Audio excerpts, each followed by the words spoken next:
The domed city shimmered under the pale light of the twin moons, its towers curved like bones of a long-dead beast, and the corridors echoed with the footfalls of the indifferent. The alien mother stumbled through the outer gates, her eyes hollow and glowing with an exhausted sorrow. Her child pressed against her chest, was pale and unmoving, his breath shallow, his skin marbled with a sickness no one dared to name. The guards watched her approach and turned away, their hands resting on pulse rifles, their eyes staring into the distance as though her agony was invisible, as though her voice could not pierce their ears. She cried out, her voice thin and sharp as the desert wind, but no one turned, no one moved. The people of Sorrenthal did not involve themselves with the illness of outworlders, especially not with her kind, with her skin that shimmered like living crystal and eyes that reflected stars from systems unknown. She clutched the child tighter, staggered forward into the city, pleading for aid, begging for a healer, promising anything she had, anything she could give.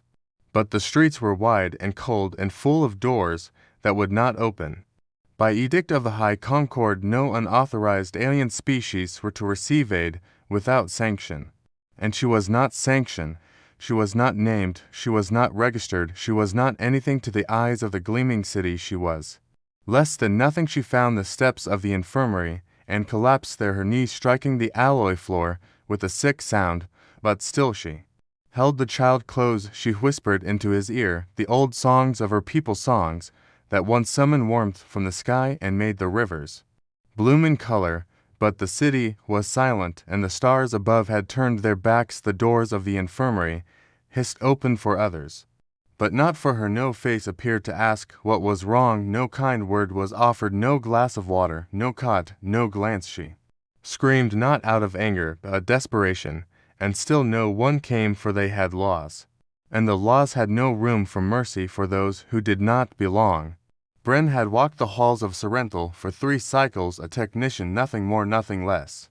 Born on a water moon where machines were worshipped and people were functional and quiet, he had come to the city to learn its systems and obey its laws, and until that moment he had done exactly that. He passed the infirmary on his way to the station with a tablet full of diagnostics and a mind full of static, but then he saw her, the alien woman, bent like a dying reed, her skin dull with fatigue, her voice cracked into silence, and in her arms the child, who looked barely alive. Something pulled at Bren, then not logic, not protocol, not anything his instructors would have taught him, but something else, something primitive and good, and when he stopped and knelt beside her, she flinched as if expecting another blow.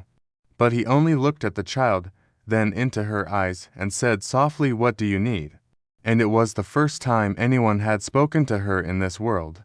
He did not wait for permission, he did not consult the laws, he lifted the child from her arms gently. The alien mother trembled as though she expected the child to be taken forever, but Bren only nodded toward the infirmary and said, "Come with me." He used his access badge and override codes, and alarms blinked briefly but were ignored by systems that thought no one would disobey the rules. He placed the child on a diagnostic bed and called up the medical interface, and the machines hesitated, then obeyed. They read the child's vitals, translated the data, and named the illness a viral rot, known on fringe worlds curable, but only with aggressive synthmedics, the kind locked away behind admin clearance and species filters. Bren cracked the system. He input codes meant for emergencies. He flagged the child as hybrid, flagged the case as cross-border, flagged every loophole he could think of, and the machine accepted it, and the machines began to heal, and the mother wept silent tears, her crystal skin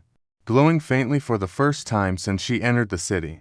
The child lived. The mother whispered a word in her tongue that meant thank you, and soul-bound and forever. Bren was taken in for questioning, but he did not deny what he had done, and when they asked why, he answered plainly, because no one else would, and the record of that answer spread slowly through the city, through terminals and feeds and whispers, and for the first time the laws of the city began to bend, not by force, not by riot, but by example, and in time more doors opened and more voices were heard, and the people who had turned away learned to listen, and one small life saved became many, and the alien mother, who had once been a stranger, walked freely in the market.